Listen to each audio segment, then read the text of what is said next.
el 68, Ciudadanos en Movimiento, tenemos el gusto de presentar esta mesa que lleva por título La CIA y el 68, significados, consecuencias y lecciones para el 2018.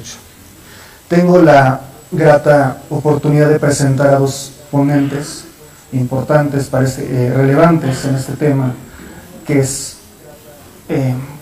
pues bastante sugerente, que nos va a llevar a que nos debe de llevar a muchas reflexiones en este tiempo, en esta época, sobre el conflicto estudiantil de 1968.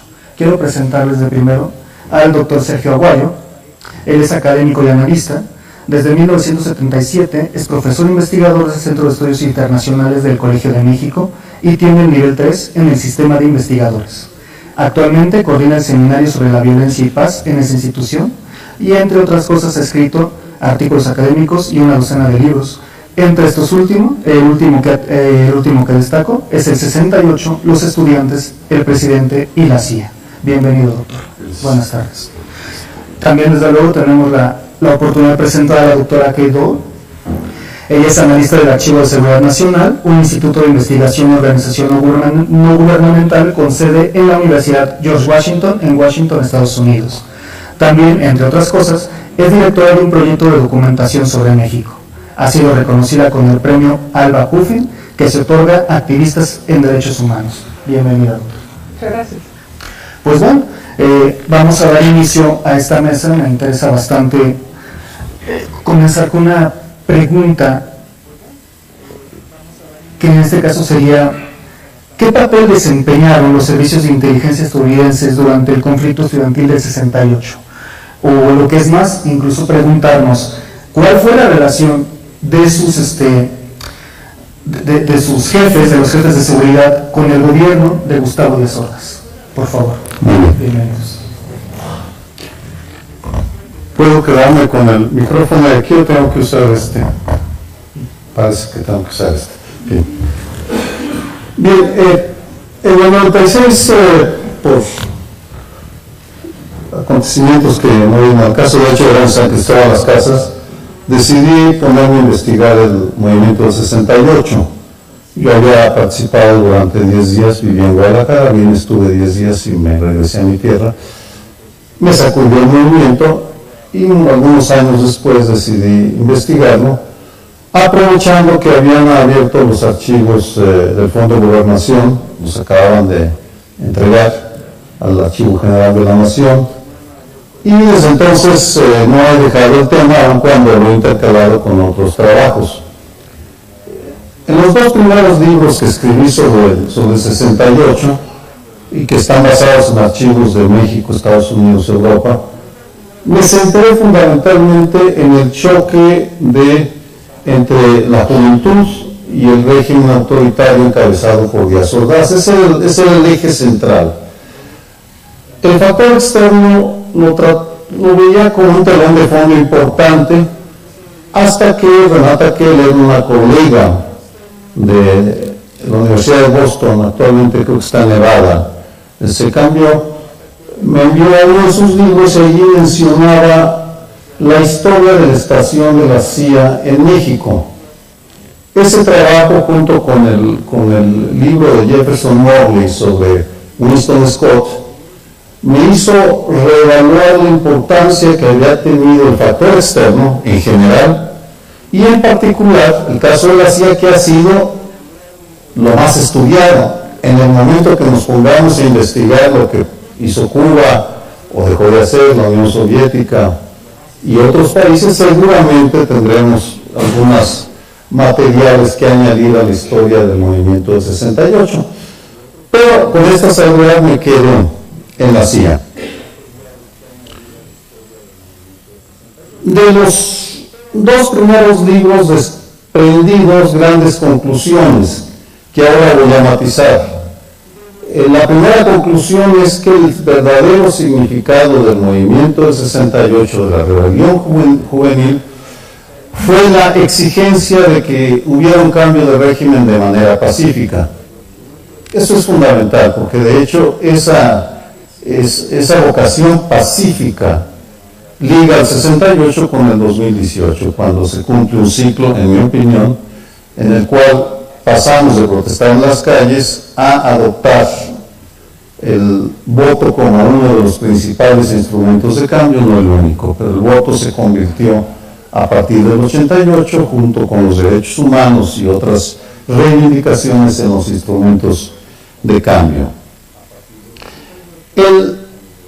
La pregunta que hace Carlos Mejía es muy relevante, porque lo que yo les voy a presentar es una primera aproximación. De ninguna manera pretendo establecer cuál fue el papel que jugó la CIA, Winston Scott o toda la comunidad internacional en el caso, pero ya hay bastante información para lanzar unas primeras hipótesis.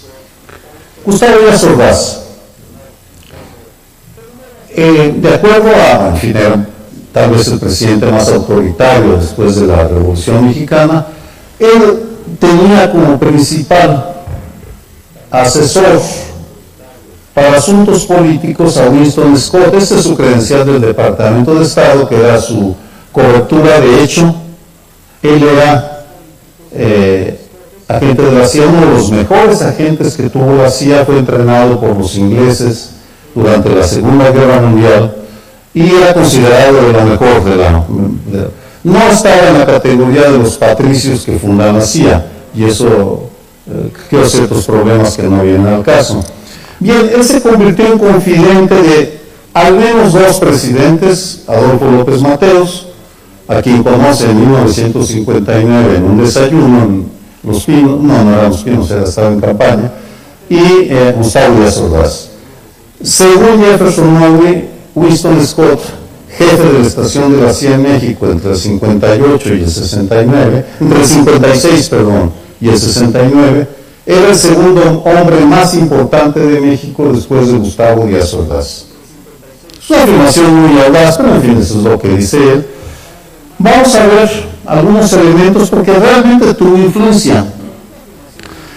Primera página de Sociales, de diciembre de 1962, cuando Winston Scott se casa con otra agente de la CIA, divorciada de otro agente de la CIA, con 3 hijos, toda una historia de amor y pasión, y sus testigos son Adolfo López Mateos, presidente de la República, y Gustavo Díaz Ordaz, secretario de Gobernación.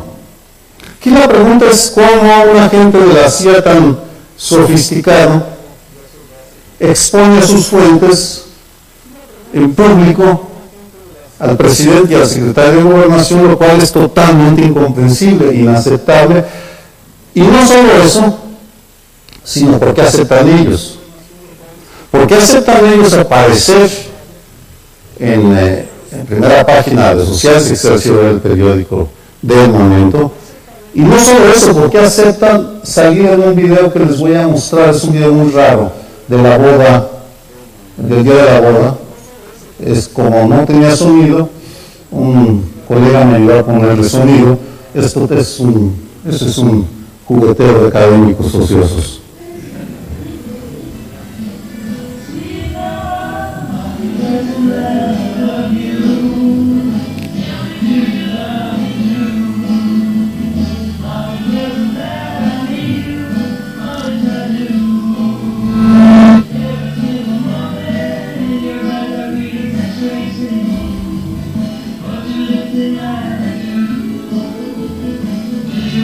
Really chasing for begging with you.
aquí, a la primera pregunta, ¿por qué Winston Scott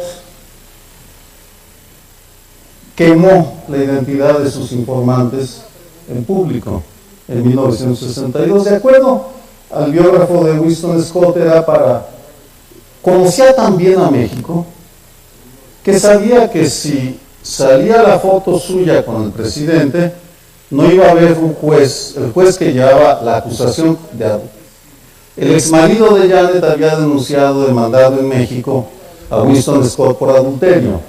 Entonces el cálculo era, si ven el juez yo soy amigo del presidente, pues definitivamente nadie me va a condenar y me van a dejar en paz. Probablemente así fue porque jamás lo molestaron y todo el asunto, sus problemas que se merecerían una explicación más detallada, porque es fascinante la historia de amor entre Janet y Winston, no viene al caso. Ella es peruana, de origen peruano, por cierto, peruano-americana.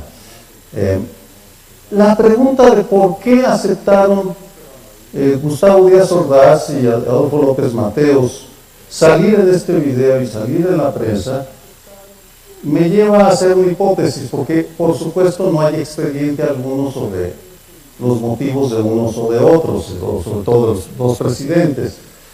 Tenía que ver con que había un arreglo muy cómodo entre esos presidentes y la CIA, porque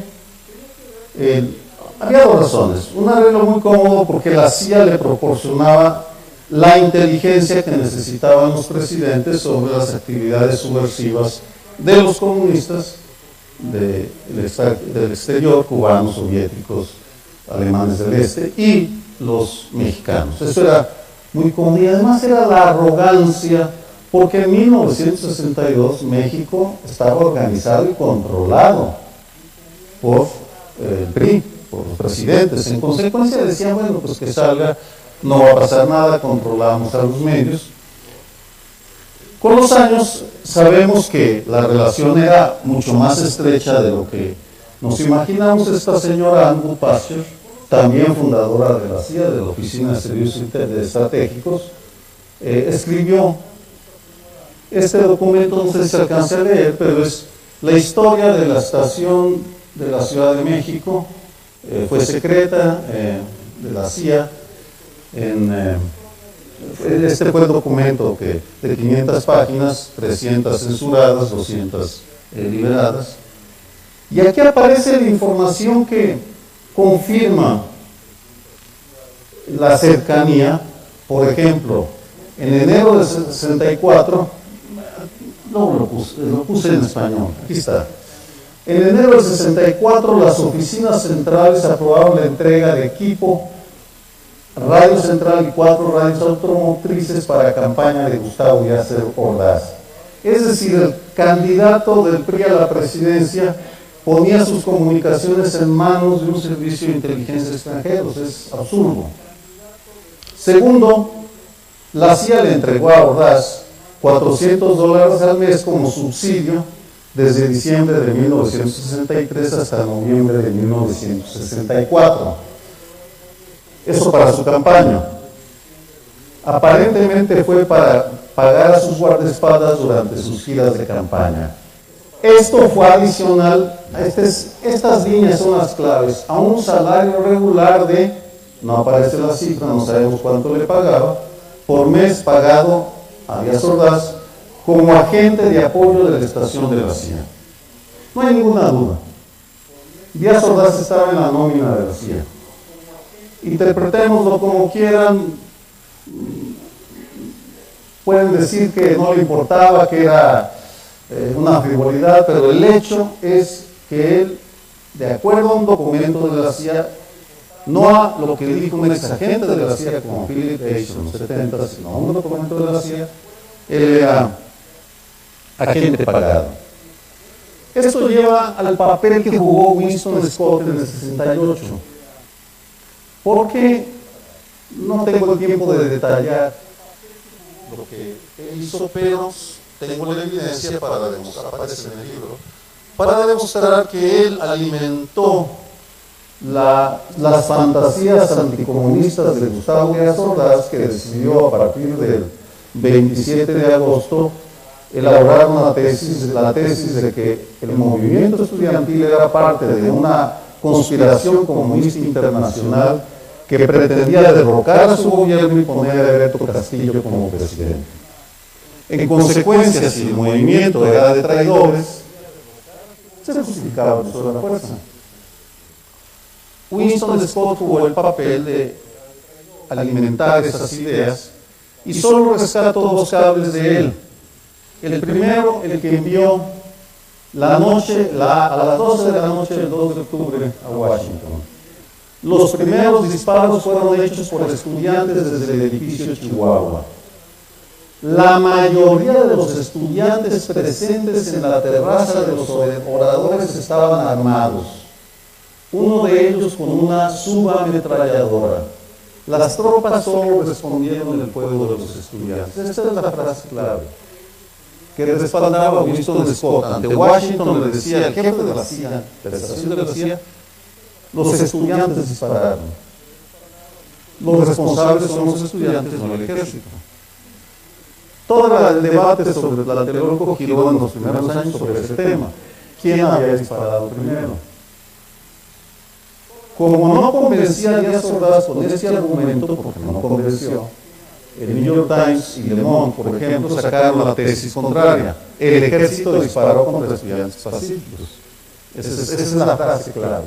En torno a todo eso giró. El 5 de octubre, Winston Scott cita al presidente Gustavo Díaz Ordaz, y esto es gravísimo porque dice: los rifles empleados eran nuevos y tenían borrados sus números de serie.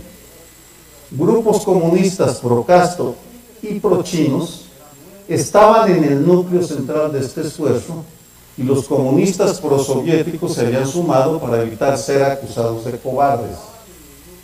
En otras palabras, Scott decía a Washington: intervino el comunismo internacional, se justifica la matanza.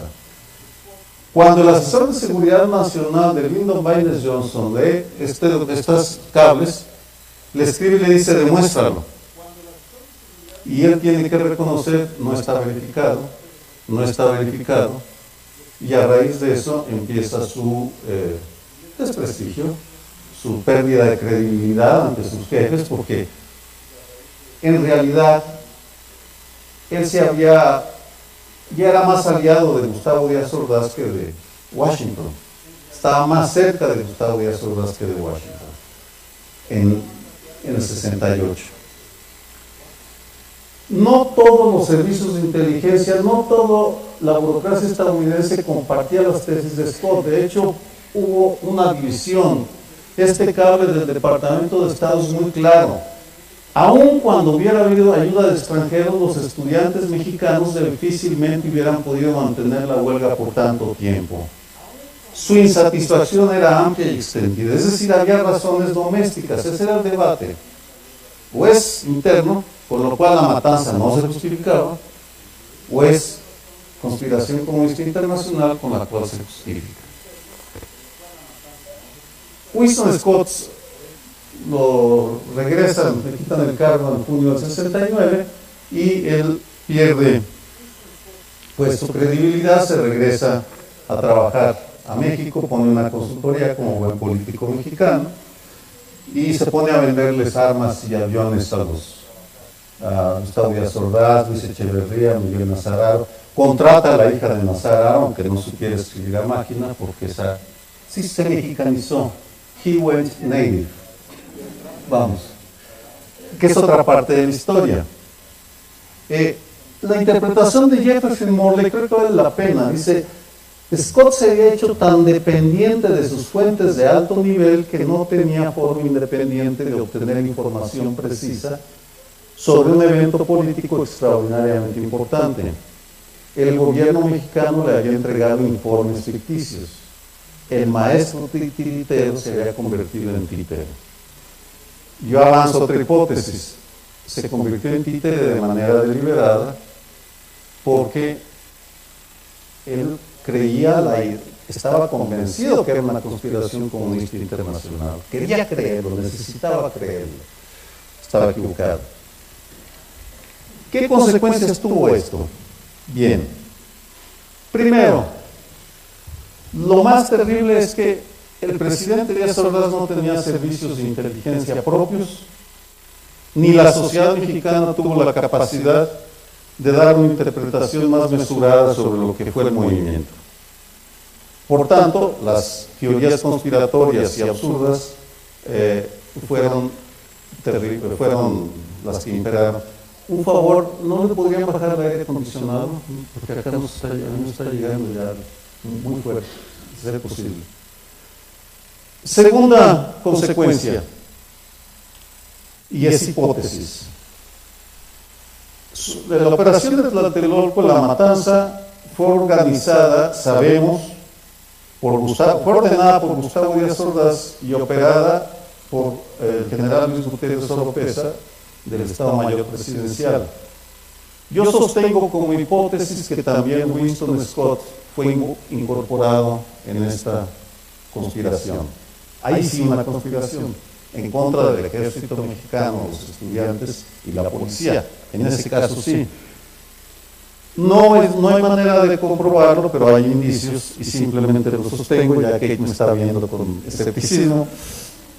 Pero, en todo caso, no teníamos servicios de inteligencia, pero si Winston Scott participó de alguna manera en Tlatelolco, la pregunta que sigue es, ¿qué responsabilidad tuvo Winston Scott y la CIA en la matanza de Tlatelolco? Es una pregunta, por ahora retórica, que requerirá una investigación histórica diferente. Pero vamos a las consecuencias. Como Gustavo Díaz Ordaz carecía de servicios de inteligencia propios, 10 meses después, él no pudo anticipar la operación de intercepción de 1969, que, como Kate ha estudiado muy bien, reorientó la política mexicana de combate al crimen organizado. Estoy jalando el argumento, pero al no tener servicios de inteligencia se facilitó esa falta de anticipación, porque ni la Federal de Seguridad ni nadie tenía a Estados Unidos como factor de riesgo o factor de la amenaza. No lo contemplaban, por tanto, la operación de intercepción tomó por sorpresa a Margain en Washington, el embajador, a Carrillo Flores y a Gustavo Díaz Ordaz, y tuvieron que ceder. Eso es clarísimo. Por cierto, según el New York Times, la operación de intercepción, si no colaboraba México, vendría la fase 2, que sería la publicación de los nombres de 20 personalidades mexicanas involucradas en el narcotráfico. Según Gordon Liddy, fue una extorsión internacional pura, simple y efectiva. Pensaban que México aguantaría un mes, se rindió a las 2 semanas. Y seguimos pagando las consecuencias de adoptar una estrategia de combate al crimen organizado elaborada en Washington. Washington canceló la operación y jamás supimos la identidad de los 20 mexicanos involucrados en el narcotráfico. Ahora bien, ¿por qué no teníamos servicios de inteligencia propios? Por Miguel Alemán. Él se hace amigo de Harry Truman durante la Segunda Guerra Mundial y descubre al FBI. No existía la CIA en ese momento, era el FBI y la Oficina de Servicios Estratégicos, y dice: yo quiero un FBI, y el FBI fue la Dirección Federal de Seguridad. Pero la Dirección Federal de Seguridad le enseñaron a espiar, a infiltrar, no sé si a torturar y asesinar, pero no le enseñaron a analizar inteligencia. Si ustedes revisan los archivos de la Federal de Seguridad, es lamentable el bajo nivel de análisis de la Federal de Seguridad o de investigaciones políticas y sociales. Y solo por curiosidad, Carlos P. Serrano, el segundo hombre más poderoso de México, senador de la República, amigo personal confidente de Miguel Alemán, Según este documento secreto de la CIA de 1951, Serrano es un hombre sin escrúpulos, participa activamente en varias empresas ilegales como el narcotráfico. Se le considera astuto, inteligente y agradable, aunque su método de operar viola todos los principios de la administración gubernamental establecida. Se dice que aspira a la presidencia de la República. Probablemente aspiraba, pero lo agarran contrabandeando 63 latas de opio en su Cadillac por Nuevo Laredo y ahí se acaba su carrera política porque Drew Pearson lo denuncia en el Washington Post. En fin, todo un sainete que se traen entre el Washington Post y Drew Pearson y Carlos I. Serrano. ¿Por qué, si la CIA sabía a qué se dedicaban estos personajes cercanos? El segundo hombre se dedicaba al narcotráfico. ¿Por qué no procedían contra ellos?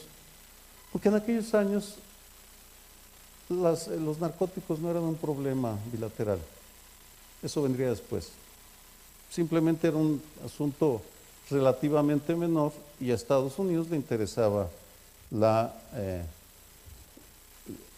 ayuda de México para mantenerse cerrado. Pero en todo caso, la CIA y el FBI no entrenan a la Federal de Seguridad para hacer análisis de inteligencia y la CIA y la FBI se reservan el privilegio de ser los servicios de inteligencia de los presidentes mexicanos. Esa es la conclusión. Este personaje es fascinante, Rex Applegate. Según esto es el único general honorario del ejército mexicano. Solo se los presento, es una investigación futura, pero es clave en esta historia. Llegamos con Andrés Manuel López Obrador.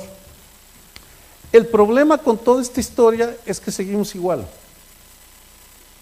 No tenemos servicios de inteligencia adecuados para las amenazas a la seguridad. Esa es la tesis que quiero dejar. En el 68, una de las grandes lecciones, cuando uno ve la parte exterior, no lo doméstico, sino pues en parte se debió a que no había buenos análisis de inteligencia, solo en parte. Entonces, ¿por qué no tenemos buenos análisis de inteligencia? Pues porque seguimos, o siguen más bien nuestros gobiernos, sin incorporar a Estados Unidos como factor de riesgo para la seguridad nacional mexicana. Sí, somos aliados en muchas cosas, compartimos intereses, pero también hay actores de Estados Unidos que son amenaza para nuestra seguridad y tenemos que analizarlos como tales. Y se los voy a demostrar brevemente. Bueno, no les tengo que decir quién es. La Esperanza. El CISEN, según me dicen, no tiene un conocimiento especializado sobre Estados Unidos. No es considerado un factor de riesgo. Ah, caray, ¿qué le pasó? Aquí está, perdón, es que me brinqué. La evolución de amenazas en el mundo. Evaluación, este es de febrero de 2018, presentado al Congreso. Es el director general de inteligencia. Estados Unidos habla con toda claridad de cuáles son sus amenazas y cuando menciona a los países de la cuenca que amenazan a Estados Unidos, el primero que aparece es México. Y sin ninguna... México es la principal amenaza en la región para Estados Unidos, de acuerdo a Estados Unidos, y lo dicen. Y somos amenazas por, bueno, ya saben, corrupción, impunidad, drogas, etcétera, migración, en fin, no necesito decírselos. El Programa para la Seguridad Nacional 2014-2018, ahí se mezclaron, este es México en la agenda de riesgos. En el caso de México, en la lista de los organismos aparecen organismos mexicanos, en el glosario de siglas, aparecen organismos internacionales, pero no aparece un solo organismo estadounidense. Es decir, para el gobierno de Enrique Peña Nieto, ningún organismo, la Asociación Nacional del Rifle debería estar aquí, para empezar, como amenaza a nuestra seguridad. Ningún organismo estadounidense, aparece en la Unión Europea, es decir, hay un pavor de nuestros gobernantes a mencionar que Estados Unidos pueden amenazar nuestra seguridad, que se convierte en una amenaza a nuestra seguridad. Esa es para mí una de las grandes lecciones del 68, la parte internacional, la parte de la CIA, que no podemos seguir dejando que nuestros servicios de inteligencia no aborden toda una agenda de riesgos comprensiva, integral, regional, que nos permite entender qué nos está amenazando. En parte por esa carencia tuvimos las tragedias del 68, solo en parte, vamos, porque también yo entiendo que Díaz Ordaz no iba a hacer caso a artículos de periódico o estudios, pero sin embargo era necesario. Y regreso, el Centro de Investigación de Seguridad Nacional no lo tiene, y esta es cierro con esta foto que aparece en el libro. El libro termina con 3 fotos, una de Berto Castillo, que es la más bella, la más transparente, una de Gustavo Díaz Ordaz, y la de Winston Scott. Como no pagaron los derechos en el cementerio, lo sacaron y lo pusieron en uno de esos nichos anónimos. Para mí la gran lección de esta revisión histórica de otro aspecto del 68 es que tenemos que rescatar del anonimato y de la oscuridad y de los nichos amurallados esta parte de la historia que nos compete y que nos afecta. Nos afectó en el 68 y nos sigue afectando ahora. Tendremos una relación más equitativa con Estados Unidos y sus servicios de inteligencia, que siguen aquí, por supuesto, el día que podamos entenderlos mejor, y para entenderlos mejor hay que irnos a la historia, a los archivos, que todavía guardan muchos secretos en este tema. Muchas gracias.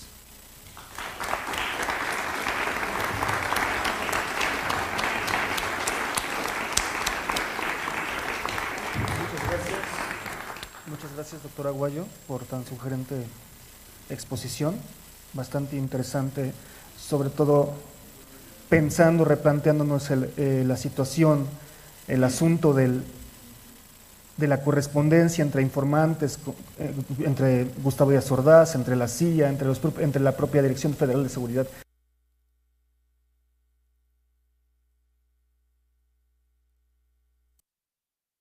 Las informaciones podían resultar pues realmente ambiguas, falsas, y que no podían llevar otra cosa más que a la propia paranoia que vivió Gustavo Díaz Ordaz. Y bueno, desde luego también replantear ese papel, que es parte de esta mesa, el papel del archivo, el papel del trabajo del archivo para repensar el movimiento estudiantil de 1968. Bueno, en este momento le cedo la palabra a la doctora Keidor. Muchas gracias, Carlos, Sergio y todos ustedes para venir y escuchar, y gracias a MUAC por la invitación. Pues yo creo que mi tarea en esta mesa es destacar los elementos en el libro de Sergio, el libro maravilloso de tú, que más me hablaron, aspectos de la historia que cuentas, que inspiran y que persisten después de leerlo. Es una apreciación, entonces. Pero primero, porque ya que hay tantos investigadores en la sala, quiero mencionar, con referencia a los archivos, el trabajo que tenía que tomar lugar antes que llegamos en esta sala. Porque Sergio habló de los documentos, algunos todavía secretos, otros ya accesibles en los archivos. Esos archivos realmente empezaron a emergir de su oscuridad en los años 90, con algunos esfuerzos de mi propia organización, el Archivo de Seguridad Nacional, que utiliza la Ley de Acceso a la Información para solicitar la revisión y la desclasificación de documentos secretos de nuestro gobierno. Y en el caso, específicamente el caso de la CIA en México, por otro esfuerzo muy especial de un consejo creado por el Congreso norteamericano en 1992, formado precisamente para estudiar y revisar toda la documentación relacionada al asesinato de John F. Kennedy. Eso después de la película de Oliver Stone sobre JFK y todos los chismes y rumores sobre quién le mató y todo eso. El Congreso ordenó la creación de este consejo, the JFK Assassination Board, para que ellos pudieran estudiar y leer sin restricciones toda la documentación y abrir la mayor posible para que el público tendría acceso. Y entonces, estamos hablando de un esfuerzo de 25 años. El National Security Archive también empezó en 1993 en un proyecto apoyado por la revista Proceso, precisamente Julio Scherer García y el corresponsal en Washington, Carlos Puch. Colaboramos en un proyecto de desclasificación en ese entonces y poco a poco los documentos aparecieron. Y ahí es la historia, ya un cuarto de un siglo, de intentar abrir estos espacios oscuros que mencionó Sergio para entender mejor nuestra historia compartida. Hablando de tu libro, una cosa que más me encanta sobre el libro es cómo rescatas la esperanza de una historia de la desesperación. Si necesitamos una historia de una esperanza de todos los tiempos, es hoy, en México y en los Estados Unidos, ahora. De la introducción del libro, escribe: repensar al 68 permite recordar un movimiento nacido por la esperanza de que es posible un México mejor. Revivir aquella gesta es una forma de ayuntar el desconcierto y desaliento. Si se pudo entonces, podremos ahora. Gracias por eso, primero. Lo necesitamos. Otro aspecto, mirar al 68 a través de tus ojos. Leer sobre esa época en los detalles de tu propia vida y de tu desarrollo político. Eso también me encantó. Me dio un sentido fuerte de cómo una joven en 1968 se pudo encender con la emoción de cambio, de voluntad, de un futuro distinto. Hay tantos momentos en el libro en que aparezca esa sensación, pero uno que me gustó en particular es cuando hablas de estar presente cuando el presidente Díaz Ordaz vino a tu universidad en Guadalajara en 1967 y cómo su desprecio para los estudiantes, pues para el pueblo, fue tan claro en su cuerpo, en su expresión, su incomodidad. Y luego más tarde, en el agosto del 68, mirando desde la calle a Javier Barros Sierra, rector de esa misma universidad, la UNAM, cuando estuvo manifestando con los estudiantes por insurgentes, y cito del libro: el 1 de agosto de 1968 también estaba en la valla que se formó en la banqueta y vi pasar frente a mí a Barros Sierra. Caminaba con solemnidad, pero sin soberbia. Transmitía dignidad mientras volteaba sonriente hacia los lados. De repente, uno de los manifestantes me invitó a sumarme. Lo hice y me sentí parte de algo que trascendía mi limitada comprensión de lo que estaba en juego. Por primera vez dejé de sentirme inquieto por participar en una protesta pública. Me sentía un ciudadano con plenos derechos. Otro aspecto del libro que para mí es súper útil es la narrativa del movimiento estudiantil. Un resumen en el libro que nos ayuda a entender todos los hilos confundidos que son muy difíciles comprender, y eso también me ayudó mucho. Y dirigiéndome específicamente al papel de la CIA, describes el bucle cerrado de información, opinión y análisis entre el jefe de la CIA en México y el presidente, como ya hablamos.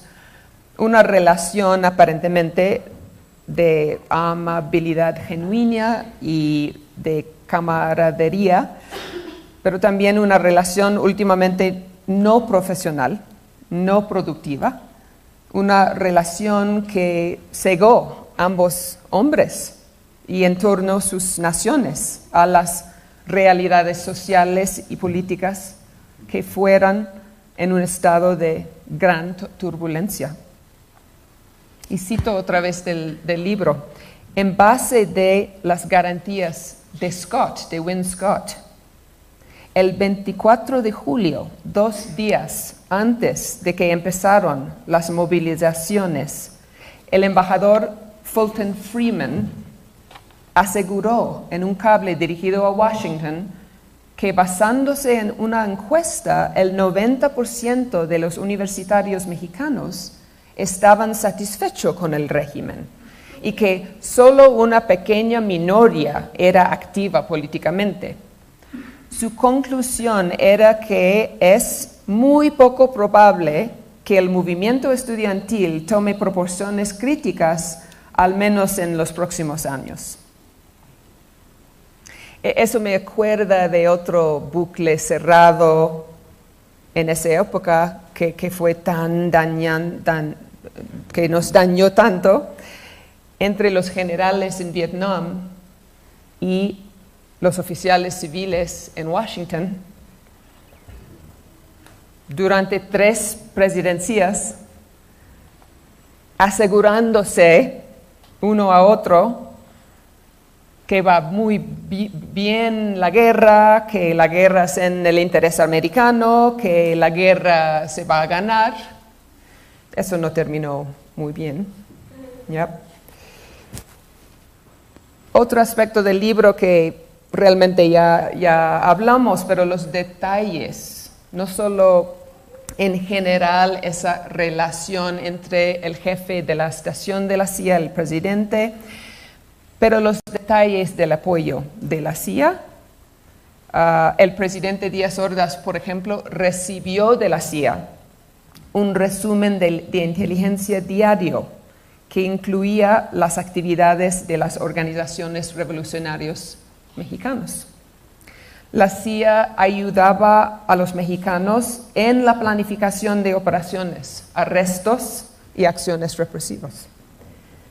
Y como mencionaste anteriormente, Scott estaba muy cerca de Díaz Ordaz, a quien asesoraba y de quien recibía la información más delicada La exigencia de mano dura en septiembre de 68 reflejaba la opinión que transmitía el jefe de estación de la CIA, Winston Scott, al presidente mexicano. Y es otra medida de la importancia de México en esa época para la CIA y para la Casa Blanca, un periodista que se llama Tim Weiner escribió en su historia sobre la CIA, El legado de cenizas, que en esa época el director de la CIA en Washington viajó a México cada 1 de enero para celebrar el nuevo año aquí en su país.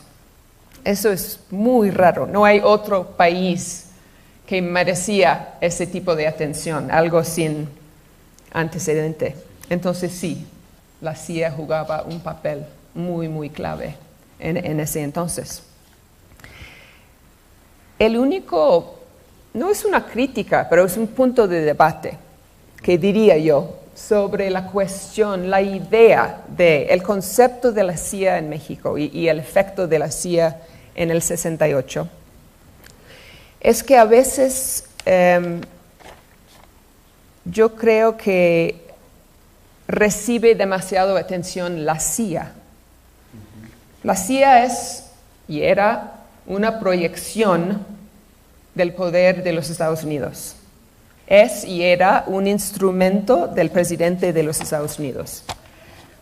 Pero también es el Pentágono, que en los años 50, 60 ya estaba indoctrinando cientos de oficiales del ejército mexicano en sus escuelas en clases de anticomunismo, la doctrina de seguridad nacional, programas de seguridad interna, exactamente los tipos de programas que identificaron a los estudiantes en el movimiento social acá como enemigos internos en 1968.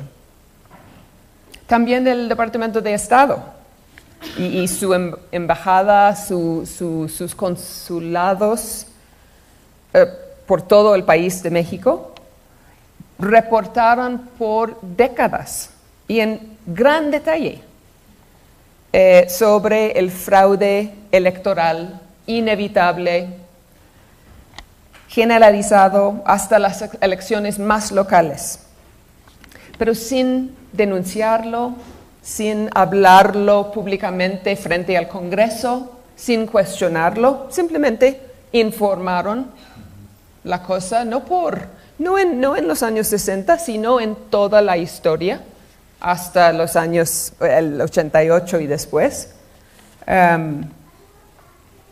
Nunca presionaron por cambio, ni siquiera lo destacaron en sus conversaciones con sus contrapartes. Los gobiernos de México garantizaron estabilidad y eso fue lo más importante. Para el Departamento de Estado, la democracia fue algo secundaria, honestamente. AID, la Agencia de Desarrollo Internacional, también un instrumento del poder de los Estados Unidos. Estableció el International Police Academy en 1963, que entrenó la policía y agentes de inteligencia por años de México y de América Latina en control de motines, manifestaciones, en vigilancia, en interrogación, y la tortura. También las dependencias antinarcóticas a través de los años que han invertido dinero, armas y equipo. Y bueno, puedo seguir así, pero a veces, solo a veces, pienso que en nuestra determinación de desenterrar la historia clandestina de la CIA y su influencia y involucramiento en México y América Latina, perdemos una oportunidad de analizar la máquina imperial en su totalidad. Y voy a concluir, regresando a la cuestión de los archivos, porque a pesar de los obstáculos que los gobiernos, el tuyo y el mío, siguen poniendo en el camino de nosotros como investigadores, a pesar de la posible destrucción de algunos documentos, la filmación, otros records, a pesar de la persistencia de clasificación y censura en los documentos en los Estados Unidos, tanto como en México, es la verdad que nuestro acceso aún limitado han ayudado en formar nuestro conocimiento sobre el 1968 hoy. Y valoro mucho la luz que pones en la información que todavía falta, porque tenemos que luchar en ubicar esta información. Es un reto para todos nosotros, todos ustedes en esta sala, de seguir el trabajo de hormiga para reconstruir una historia desaparecida. No solo los hechos, sino el significativo para las generaciones que vienen. Muchas gracias.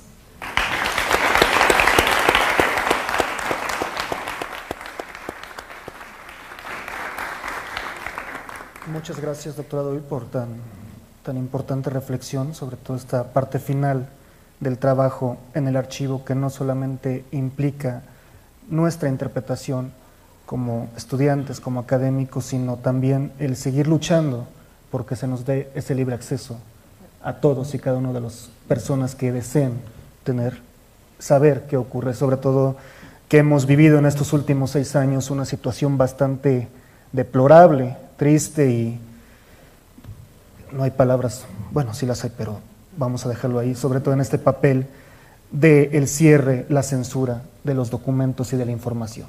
Y ya no digamos la censura, sino también la propia tergiversación de esta información que continúa desde mucho tiempo atrás.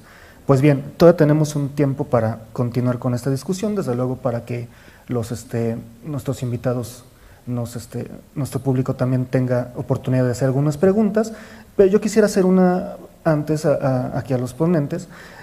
Si bien nos ha mencionado el doctor Aguayo sobre que después del 2 de octubre también hubo un problema entre SCOD y su agencia, ¿qué pasó con Echeverría? ¿Qué ocurre en esa relación entre esas agencias de información, él también siendo uno de los agentes pagados? ¿Qué ocurre con Echeverría en ese momento? ¿Y hasta qué momento se da, si hay alguna continuidad entre los presidentes siguientes, López Portillo, Miguel de la Madrid, con esas agencias de seguridad? Probablemente Kate, que ha revisado otras etapas más cercanas, tenga alguna opinión. Tienen que entender que en México no hay información sobre esta relación con la CIA. Yo no he encontrado un solo documento en ningún archivo que diga el fulano, tal funcionario se reunió con la CIA, y coincido con Kate, por cierto. Yo me centré en la CIA por la relevancia que tuvo Winston Scott durante el movimiento del 68, pero hubo un debate muy fuerte en la embajada, porque Díaz Ordaz no quería hablar con el embajador. Decía, yo no, todo lo trato con Winston Scott, él es mi canal con Estados Unidos, punto. Pero en donde hay información es en Estados Unidos. Ese es de donde viene, todo esto es fundamentalmente del trabajo que han hecho en Estados Unidos colegas y como siempre pues juega algo la fortuna. La historia de la estación de la CIA la desclasificaron por la investigación sobre Kennedy, es el origen, y como quien revisó el documento y lo censuró, pues lo tachó, 300 páginas tachó, 275. No le dio importancia a esa frase de que era un agente de la CIA, Díaz Ordaz. De haber sido mexicanólogo, seguramente lo hubiera quitado. Esos son esos accidentes que bueno, pasan y uno dice de repente la piedra roseta que uno andaba buscando en este tema, decir, porque no basta con que lo diga Philip Page, yo le creo a lo que dijo, pero vamos, era un renegado de la CIA y por tanto no es su palabra contra lo de los demás. Echeverría es un enigma. Igual Gutiérrez Barrios y Miguel Nazar eran grandes amigos, amigos sociales que visitaban la casa, iban a las cenas con Winston Scott. Winston Scott le regaló un reloj a Echeverría del cual estaba muy orgulloso, que tenía en su despacho en Bucareli, con varios países del mundo las horas, pero no hay información. Supongo que supongo que seguirá saliendo sobre eso, así que yo no puedo, sé que sí está, porque Jefferson Morley, que es el que ha llegado más lejos en estos años, sí asegura que Luis Echeverría estaba en Litempo y también Philip Page, pero no hay confirmación en el documento de Angus Pasture o otro. El documento de Angus Pasture es fundamental porque es la historia desde el interior de la CIA y te dice cuántos expedientes había en el archivo, cuánto medían, todo eso está en Langley, clasificado, es secreto. Si logramos rescatarlo, y sí lo vamos a ir rescatando, Kate ya habló del trabajo en archivos, como hay académicos aquí, pues es muy laborioso, muy lento y hay que tener paciencia y ir juntando documentos y gradualmente empiezan a tomar sentido las hipótesis y regresas al documento y le encuentras otros detalles. Bueno, tú mismo lo sabes, Carlos, como historiador. Falta muchísimo. Sí, el problema con la historia de I'm Goodpasture, creo que es una historia de todo el tiempo de Winston Scott, ¿no? Y el consejo del JFK Assassination solo tenía el derecho o la tarea, la obligación de revisar y desclasificar información relacionada a estos años. Por eso toda la parte después ni siquiera lo leyeron, me imagino. O sea, que hay mucha información allí sobre los años después, incluso sobre tal vez Echeverría y otras cosas. Yo quería mencionar una cosita que apenas leí en un documento que es una transcripción de una conversación entre Luis Echeverría y Henry Kissinger en 1976. 7, algo así, 6. Y después de platicar por mucho tiempo, Henry Kissinger dice, en un momento más relajado, oye, ¿y cómo funciona el dedazo? Y Echeverría lo explica. O sea, bueno, los presidentes dicen que hay que elegir y en el curso de explicar eso, dice algo muy interesante sobre el 68. Dice, bueno, en mi caso, por ejemplo, había mucha gente, candidatos en efecto, para la presidencia. Y cuando ocurrió los disturbios estudiantiles, solo había una persona que realmente, how do you say, stepped forward.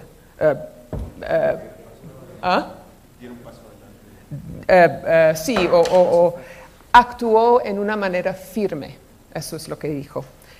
Eso fue yo, por eso me eligió como presidente. Y eso contradice completamente lo que, por supuesto, ha dicho por todo ese tiempo, que no, yo no controló nada, eso fue en las manos de los generales, dice. Y eso en un momento muy relajado y con Henry Kissinger habló de cosas súper interesantes. Así poco a poco con cositas vamos a seguir reconstruyendo esta historia. Muchas gracias. Y luego intercambiamos como las cartitas de los niños. Yo voy a decir, Kate, si tú me das eso, yo te doy una conversación entre fulano y sutano. De acuerdo. Muchas gracias. Pues bueno, queda claro que el trabajo, pues, hay mucho trabajo por delante. Es un esfuerzo titánico el que tenemos que hacer en conjunto la sociedad que busque conocer, interpretar toda esta serie de documentos y más de una etapa tan importante, tan influyente como fue la del movimiento estudiantil de 1968. Sería prudente en este momento invitar aquí al público a presentar alguna pregunta, alguna duda sobre el tema que hemos planteado.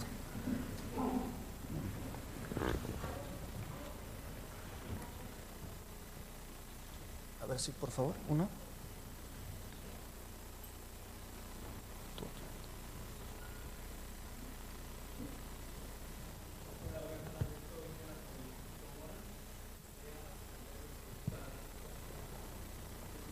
Ya. Bueno.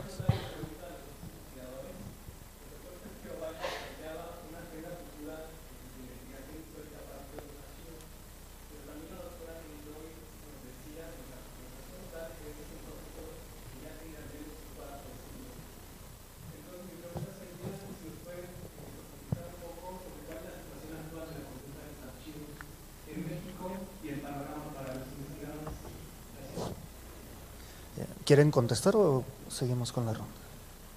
Son 2 o 3, ¿no? Perfecto. Y luego otras 2 o 3. Muy bien, por favor. Le paso. Acá, primero acá, por favor. ¿Le puedes pasar el micrófono?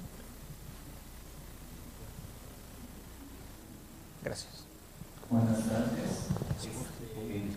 Antes que nada, pues agradezco que nos hayan recibido esta excelente ponencia para saber un poco más sobre este movimiento tan relevante a nivel mundial. Y básicamente mi pregunta va acompañada de un comentario. Hablaban precisamente de que, si bien lo que ha sido el concepto de seguridad nacional en México ha sido para preservar el régimen, nos hablaba también de cuál es actualmente, con el nuevo presidente, pues prácticamente, pues cuáles son los retos que él tiene. Desde la academia ustedes, pues sí han surgido varios observatorios, se han dado varias recomendaciones, pero tal parece que pues allá en las cúpulas del poder no han escuchado. Entonces prácticamente, ¿cuáles son los retos que tiene esta nueva administración en cuanto a converger el concepto de la seguridad nacional, que es tan ambiguo muchas veces y que pareciera que también parte de la agenda estadounidense? Y por otra parte, pues también la relación que hoy se tiene de las agencias de inteligencia de los Estados Unidos, pues que todavía ayudan a pues esta cuestión de la inteligencia, y que México no tiene lamentablemente pues instituciones como la PGR, como el CISEN, que pues no están a la altura y que, como mencionaba, sirven para preservar el régimen. Muchas gracias. Bueno, mi nombre es Omar, investigador de Xochimilco, y yo querría preguntar, evidentemente, o algo que resulta muy claro de la ponencia de ambos, ha sido que existen entre nuestros gobiernos un modo de relación en el que se toleran prácticas extralegales e ilegales incluso, ¿no? Eso habla mucho de lo que el Estado es en sí mismo, me refiero a en realidad o de facto, ¿no? Los estados, ¿no? Sin embargo, me parece que, como decía Kate, hay ya una historia de trabajo con los archivos que se remonta a un cuarto de siglo, y yo querría preguntarles, dentro de esa historia, y no solo respecto al 68, más allá del 68, es decir, incorporando los siguientes actos y momentos represivos en México, ¿no? La Guerra Sucia, y qué aspectos podemos ver que se repiten? ¿Qué patrones aparecen de alguna manera ahí estructurándose, repitiéndose? Incluso también hasta vincularse con otros temas, como el tema, por ejemplo, del narcotráfico, ¿no? Tolerado por ambas naciones, incluso como un gran negocio de una economía ilegal, que de alguna manera permite también una articulación política entre los dos países, ¿no? Tanto el tráfico de armas por un lado como el tráfico de drogas por el otro. Esto haciendo un poquito de referencia al estudio de Open Society, ¿no? Donde se veía claramente cómo el incremento de la violencia en México aparece correlacionado con el incremento de la adicción en Estados Unidos en los últimos 5 años, ¿no?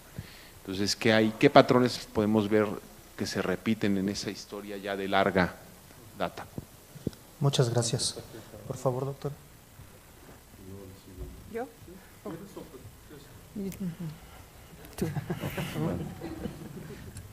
Bueno, empiezo con la pregunta de Omar. Perdón. Con la pregunta de Omar, que es el marco explicativo de las relaciones de seguridad. Hay un entendimiento desde 1927 entre Dwight Morrow y Plutarco Elías Calles. Estábamos a punto de ir a la guerra otra vez por la Constitución del 17, y Dwight Morrow, y llega a un entendimiento que saca a las relaciones de seguridad de la relación normal, se convierte en una relación opaca y de complicidad que no ha cambiado. De hecho, ha cambiado las relaciones en comerciales, por ejemplo, sobre lo cual sabemos muchísimo, ambientales, pero las relaciones de seguridad siguen manteniéndose bajo este entendimiento informal al cual llegan. ¿Cuál es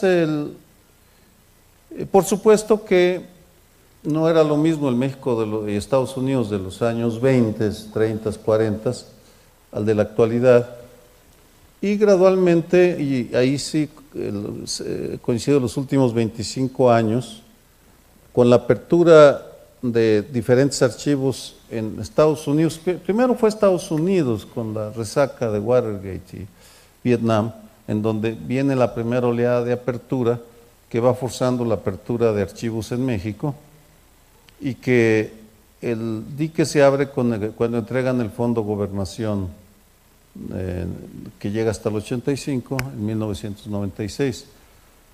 Luego viene el 2000 con Vicente Fox, que algo que sí hace es aceptar entregar el archivo de la Dirección Federal de Seguridad a la Galería 1, y eso permitió un boom en las investigaciones sobre la vida política de México de los 40 en adelante, sin precedentes, en Estados Unidos, Europa y México. De hecho, hay una nueva generación de historiadores o de politólogos, sociólogos que han usado esos archivos. Carlos se refería a la censura que cayó con el gobierno de Enrique Peña Nieto, en el cual los cómplices, desafortunadamente, fue el Archivo General de la Nación, el Instituto Federal de Acceso a la Información y Protección de Datos Personales, que se convirtió en la Celestina, que permitía la censura y los obstáculos que sigue habiendo. Y hay otros organismos, la Gobernación, por supuesto, que fue el brazo implementador.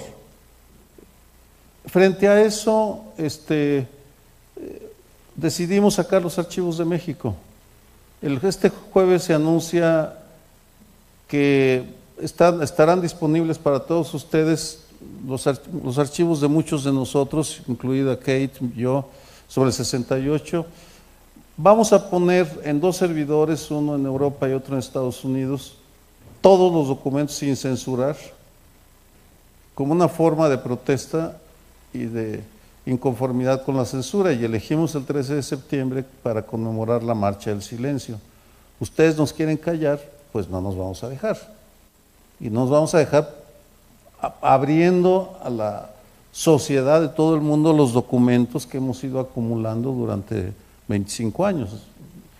Pues el primer paquete se presenta el 13 en el Colegio de México, Es una iniciativa que tiene a varias universidades de Europa, Estados Unidos y México fundamentalmente.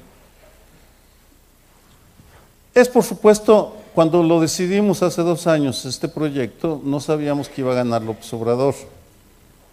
Por tanto, y que iba a estar Olga Sánchez Cordero y Alejandro, que vamos, el perfil de quienes van a estar en gobernación es diferente y supongo que van a nombrar a alguien ilustrado para dirigir el Archivo General de la Nación. Pero bueno, eso faltan meses. Ese es el reto para López Obrador.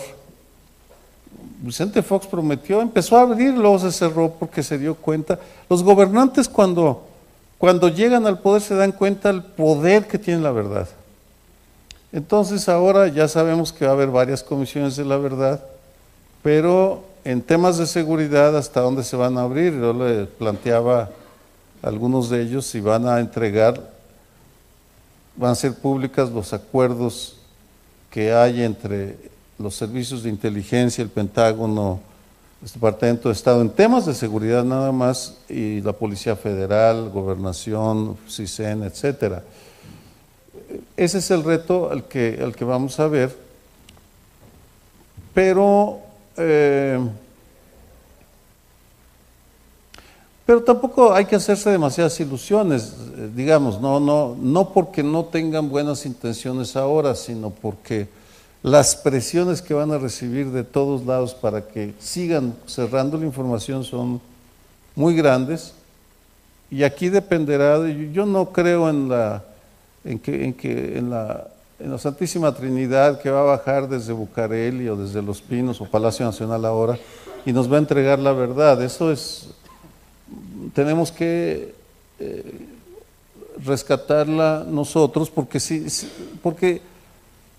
no lo hacemos, si bajamos la guardia no nos van a entregar. Por lo pronto dirán lo que quieran y bueno, tendrán que demandar a varias universidades del exterior por difundir documentos que según el FIFAI violan la ley mexicana, la cual es un absurdo, no viola ninguna ley, pero bueno, eso es lo que dice el IFAI en esa interpretación de sacristanes de parroquia retrógrada.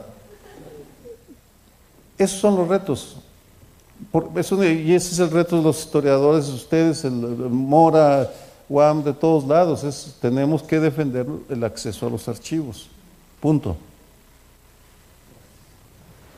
De hecho, vamos a tener otro foro mañana, yo con una colega, Susana Zavala, que han trabajado en los archivos por años también, para mostrar algunos ejemplos más ridículos, más molestantes de la censura que ahora ocurre diario dentro de la AGN, no solo con base en la ley o los reglamentos sobre datos personales, sino también con base en la ley de archivos, porque la nueva ley de archivos de 2012 o algo también permite la confidencialidad de información histórica sobre algunos temas. De todos modos, sí, ha alcanzado un nivel de absurdo, de la censura que existe ahora en el AGN sobre los documentos de la Guerra Sucia.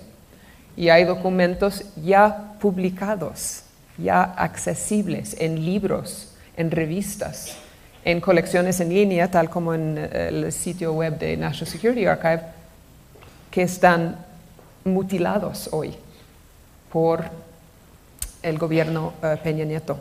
Eso es un reto muy grande.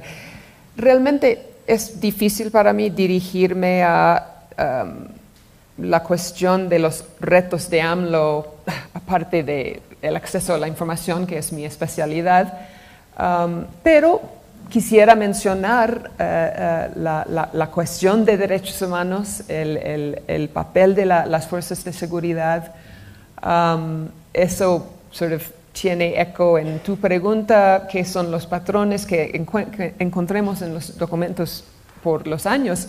Sí, el problema, el reto de la guerra contra drogas, por ejemplo, en esa época los Estados Unidos querían estabilidad y conformidad ideológica.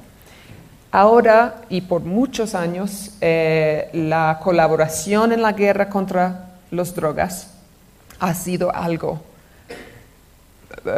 de gran importancia para los Estados Unidos. Y sí, los mismos fuerzas de seguridad, los mismos tropas, las mismas unidades del ejército en el país también cometen abusos de derechos humanos hasta que crímenes contra la lesa humanidad, como dijo el Open Society, pues es el precio. O sea, los Estados Unidos realmente no ha dicho nada sobre eso. No ha intervenido para nada sobre eso. Salvo algunos miembros del Congreso, Pero el gobierno como si no. Entonces eso también es un gran reto para nosotros con esta historia compartida. Asumir la responsabilidad de proteger los derechos humanos de nuestros ciudadanos. Y para mí, insistir con mi gobierno, tal vez no antes 2020, pero vamos a ver, de que los derechos humanos deben seguir siendo parte de nuestra política como país. Eso es un muy gran reto. Muchas gracias, doctor. Tenemos tiempo para 2 preguntas más. Que sean muy breves, por favor. ¿Sí? Y por favor.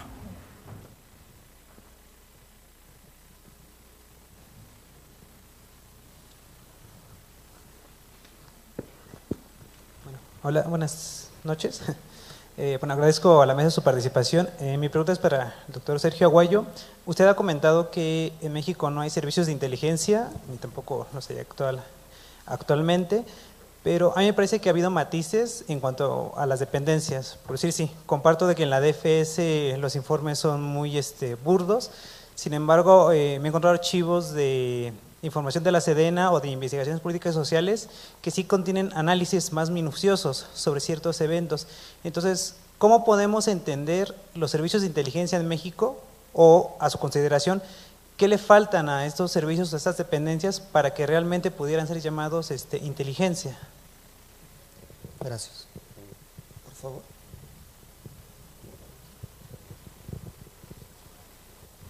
favor. Sí, buenas tardes. Pues soy estudiante, no soy investigador, pero creo que las preguntas que voy a plantear sí me dan un poco de cosquillo. No quisiera plantearla en una situación macro sobre los servicios de inteligencia como el CISEN o por ejemplo la Sedena, sino una situación más micro en relación a nuestra universidad. Y quizá la pregunta podría interesarle a ambas personas, al doctor Sergio y a Kate. La pregunta más o menos la redacté así: ¿si han pensado en plantear líneas de investigación líneas de investigación sobre si existen servicios de inteligencia o formas de espionaje al interior de nuestra universidad? Es decir, es muy interesante lo que se plantea, pero a una escala macro. Pero les comparto esta pregunta porque entre estudiantes nos las preguntamos. Ya no vivimos en el 68, ahora vivimos en un momento en donde las redes sociales y los celulares también son cuestionadas y criticadas.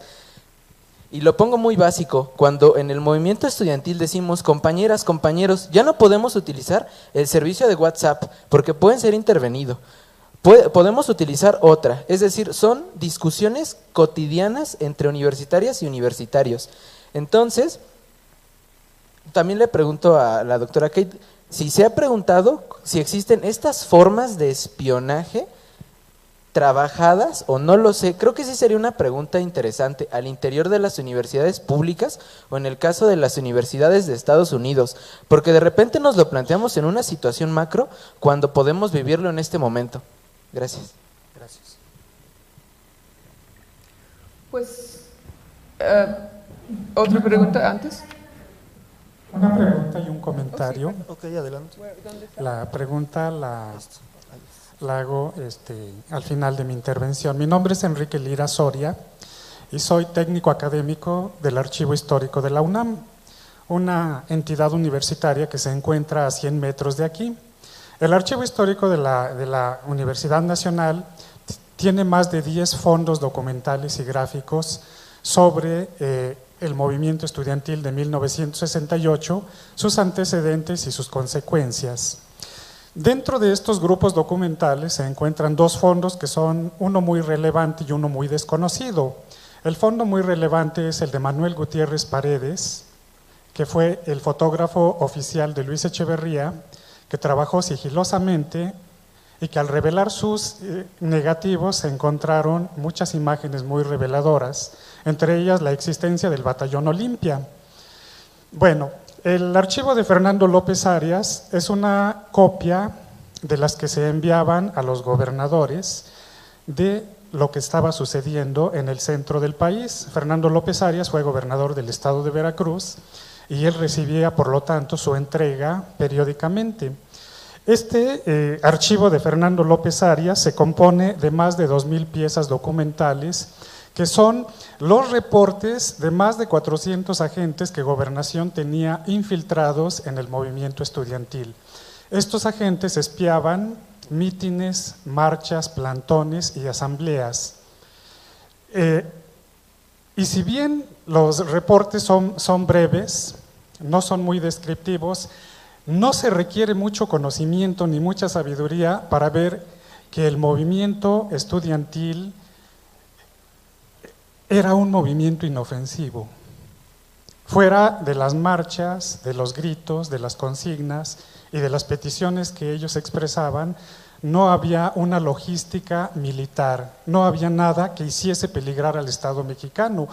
Por lo tanto, si los analistas de la CIA se encargaron de hacer una interpretación, yo creo que la hicieron pésimamente.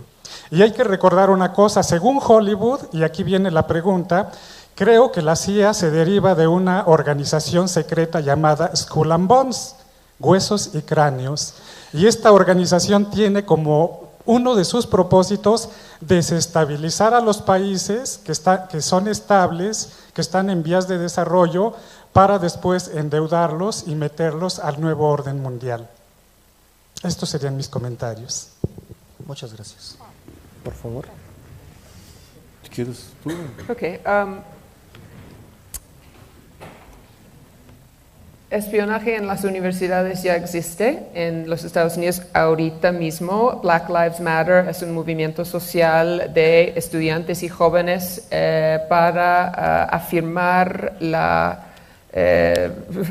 vidas de los afroamericanos en los Estados Unidos. Este movimiento es absolutamente hostigado, sí, atacado, espionado, clubs o asociaciones de las universidades musulmanes, también absolutamente infiltrados, espionados. O sea, eso existe ya y por supuesto aquí también. Por eso sí, debemos hablar de WhatsApp versus Signal versus Telegrama, que vamos a usar. Eso es una tristeza, pero es la realidad que vivimos hoy mismo, es cierto. Quería comentar sobre el archivo de la UNAM brevemente, precisamente porque mencionó usted el archivo de Fernando López Arias, de Veracruz, ¿dices? Exacto, porque es interesante porque hace tal vez un mes, me desclasificaron nuevos documentos de la CIA sobre 68, que es una colección precisamente del análisis de la CIA sobre los movimientos en los estados. Y yo me acuerdo, porque lo revisé rápido, porque hay muchos, que hay uno muy largo, muy alarmante sobre el movimiento estudiantil en Veracruz. Y sería muy interesante comparar el análisis, si quieres llamarlo, de la CIA sobre estos movimientos estatales con el archivo en la UNAM. Eso es parte de nuestro trabajo más agradable, es poder comparar. Primera vez en 2003, cuando los archivos se liberaron por Vicente Fox, comparar los archivos de diferentes países en la misma cuestión. Eso es muy enriquecedor. Okay. Fascinante lo que nos cuenta don Enrique acerca de los 10 fondos documentales, y pues habrá que verlos sobre la participación de la fraternidad Skulls and Bones de Yale.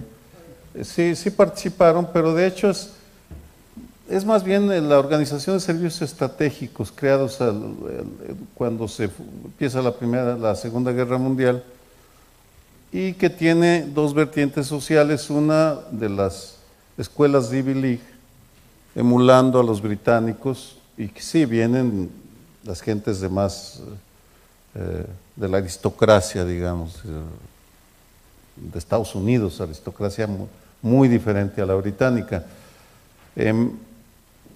Y había otra corriente de los agentes como Winston Scott, que él había nacido en un estado sureño, por tanto tenía ese problema, ese déficit. Pero hay muchísimo que decir sobre eso, no está. Dos comentarios sobre los servicios de inteligencia que sí me parecen muy relevantes. El primero, sí hay servicios de inteligencia en México, por supuesto, ¿no? Los CISEN, la Armada, Policía Federal, la Sedena, todos tienen sus servicios de inteligencia, los gobiernos de los estados. A lo que yo me refería, y no fui lo suficientemente claro, es a la necesidad de que la agenda de riesgos, porque los servicios de inteligencia investigan de acuerdo a la agenda de riesgos. Si el riesgo son los comunistas, pues van a investigar a los comunistas. Si son los fascistas, pues van a investigar a los fascistas, porque son organizaciones con capacidades limitadas. Lo que yo sostuve en mi presentación de hoy, nada más, no era una discusión sobre los servicios de inteligencia mexicanos. Lo que yo argumento es que tenemos que incorporar en la agenda de riesgos a algunos actores de Estados Unidos, y que eso no lo están haciendo actualmente los servicios de inteligencia, porque están cooptados, porque tienen miedo que si los investigan no les van a dar o los aparatos o el dinero o lo que sea. No me voy a meter a las razones. Si el nuevo gobierno va a redefinir la estrategia, como dijo Alfonso Durazo, en lugar de dedicarlo a los capos, que los van a seguir investigando, pero no como prioridad, sino a los negocios, eso supone que tendrán que incorporar por fuerza a Estados Unidos. Es inevitable, vamos, no hay otra manera de hacerlo.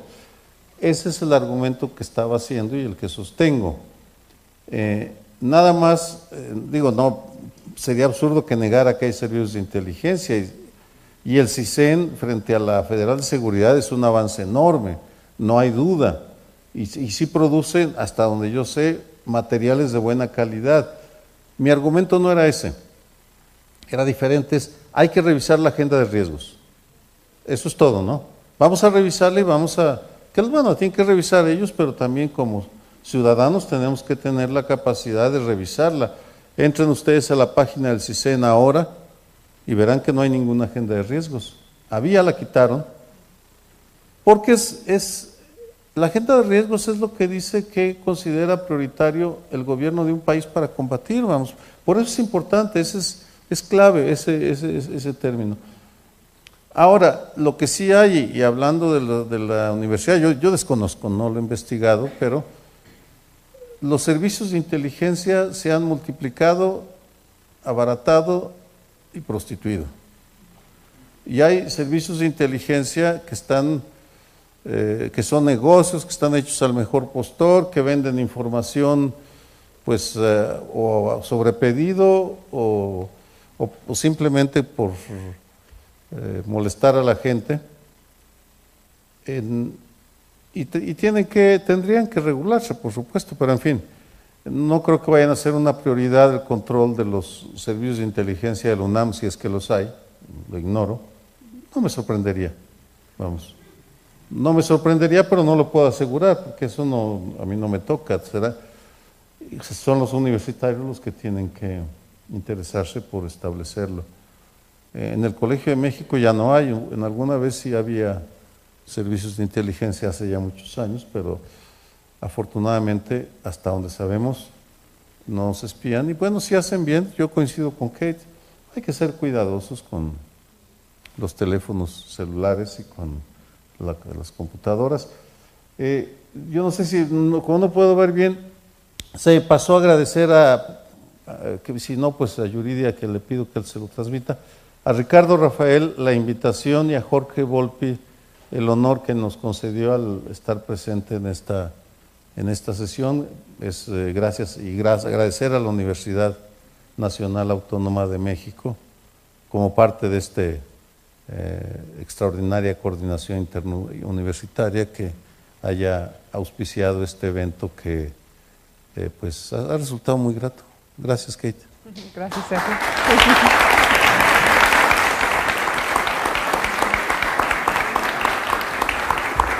Pues muchas gracias, damos por concluido este conversatorio y les pedimos que sigan informándose y que nos continúen siguiendo en la página de Cultura UNAM, M68, Ciudadanía y su Movimiento. Muchas gracias por su atención.